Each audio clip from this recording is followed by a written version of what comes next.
Olá, você tem usado o seu passado para aprender ou para remoer? Enquanto eu estudava hoje pela manhã, durante o treino, me veio muito forte essa pergunta, porque eu percebo que o nosso passado muitas das vezes é o que a gente mais carrega com a gente em pensamentos. Quando algo acontece na nossa vida, a gente sempre se remete ao passado, ou antes mesmo de dar um passo novo, a gente se remete ao passado. E esse é um grande desafio para mim e para você. Como fazer com que o nosso passado seja aprendizado? Porque a gente não tá se lembrando do passado e das coisas difíceis e ruins, né, dos erros que nós cometemos, normalmente na mesma medida das vitórias que nós tivemos. Então, pense hoje sobre isso. Se você não tem carregado tudo que foi de ruim do seu passado, de uma forma que ele não vai ser útil, porque ele está mais te gerando medo, paralisação e até frustração, quando na verdade a única função do passado útil seria que a gente levasse para nossa vida os aprendizados que a gente teve nos erros que a gente cometeu. Eu sempre falo que para cada erro existe um aprendizado e a gente precisa, toda vez que a gente comete alguma falha, né, algum erro, até que não seja algo nosso, mas que nos afetou, parar, pensar o que eu aprendo com isso. Tudo que acontece de ruim na nossa vida pode gerar um aprendizado. E já vai ter valido muito a pena se for um aprendizado, porque aí a gente sabe que não vai mais acontecer.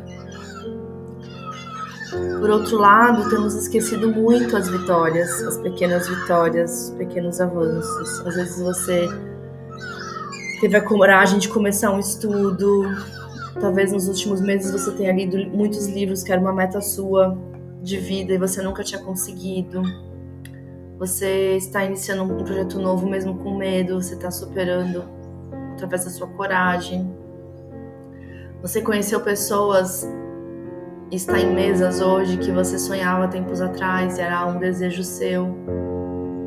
Com certeza muitos avanços você teve nesse passado que também te trouxe erros e falhas. Mas por que a mente fica paralisada somente no que foi ruim? Então esse é uma reflexão para todos nós.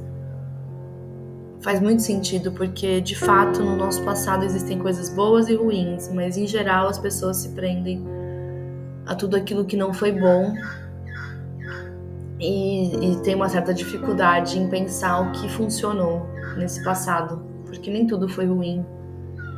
E se a gente gastar mesmo tempo e energia e carga mental ao acordar pensando, poxa, eu tive essa vitória na minha vida, são coisas que eu conquistei, são coisas que estão nas minhas mãos, são coisas que um dia eu quis, hoje eu tenho. Ou como pessoa, nossa, eu queria tanto ser mais assim, e eu trabalhei tanto, foquei, hoje eu consigo ser mais assim. Vitórias. Ontem eu pensava numa pequena vitória que às vezes a gente nem se dá conta. Eu nem cheguei a conversar com o Marcelo ainda, mas olhando para nossa família, eu vejo que a gente criou rituais que eu não vivi, talvez ele não tenha vivido na família dele. Então são rituais nossos que a gente está trazendo para os nossos filhos. E não porque a gente viveu, mas porque a gente criou isso e agora já se tornou um ritual da nossa família. Olha que interessante, é algo que vem acontecendo, ou seja, algo do nosso passado, né? Por mais que aconteça no presente também. E que se eu não me dou conta, eu vou focar em outras coisas, numa cobrança, numa culpa que toda mãe tem, né? Um pouquinho. E não vou olhar a infância que eu estou criando com os meus filhos junto com o meu esposo, que eu não tive e que hoje eu olho e falo, nossa, tão incrível o que a gente está fazendo e tão simples. Por que, né, esse olhar sempre enviesado para os erros e não para as vitórias e para a conquista? E compartilhando sobre essa, que é muito simples, mas assim, existem 3 coisas que a gente faz que são da nossa família que eu não vivenciei nem o Marcelo. A primeira delas e mais importante é que a gente tem um ritual à noite com as crianças. Quem for colocar eles na cama, a gente faz a rotina da gratidão. A gente fala para falar 3 coisas pelo que é grato. Às vezes essa lista aumenta. Mas eles sabem que eles têm um momento no dia para pensar em tudo que eles viveram e demonstrar que eles são gratos.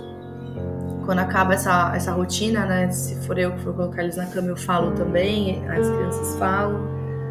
E aí a gente faz uma oração juntos. E normalmente, no caso de ontem, eles dormiram durante a oração, porque eu fiz uma oração bem longa e intencional.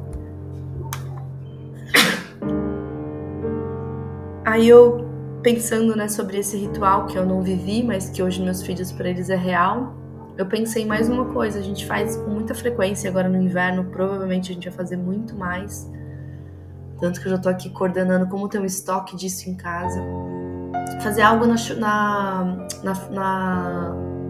numa fogueira, montar uma fogueira com eles. Né? Inicialmente a gente faz marshmallows, que o Matias ama, e já é algo da nossa família, porque a gente já fez muitas vezes. O Ben não gosta tanto de doce, e aí a gente já fez também outras coisas na fogueira. A gente pode nesse inverno até implementar, fazer outros, né, tipos de alimentos ali. Mais um momento, né, nosso que foi criado, um passado que foi gerado e que eu tenho que me orgulhar e tenho que ficar feliz por ter conseguido fazer isso. É uma vitória, certo? E nós temos mais um momento muito nosso, que é de fazer assim toda uma preparação para assistir filme.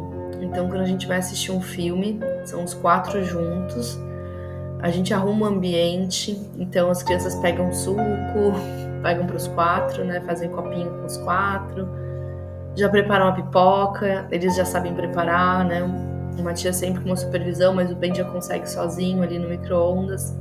E aí ele coloca nos potes, traz.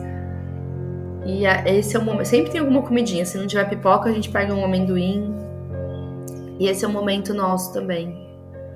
Então eu tô trazendo pra você porque talvez você tenha na sua vida rituais maravilhosos que você criou na sua casa, com seu esposo, com seus filhos, com algum amigo, algum familiar, ou para você mesmo, né? Rituais de autocuidado.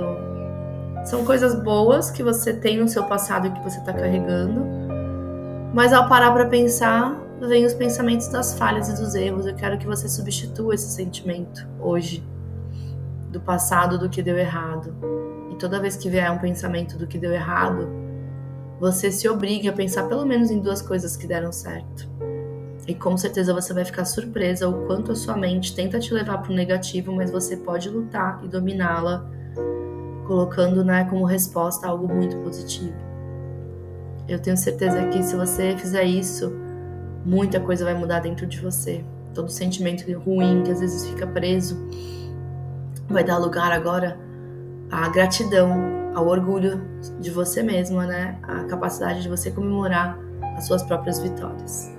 Faça um excelente dia.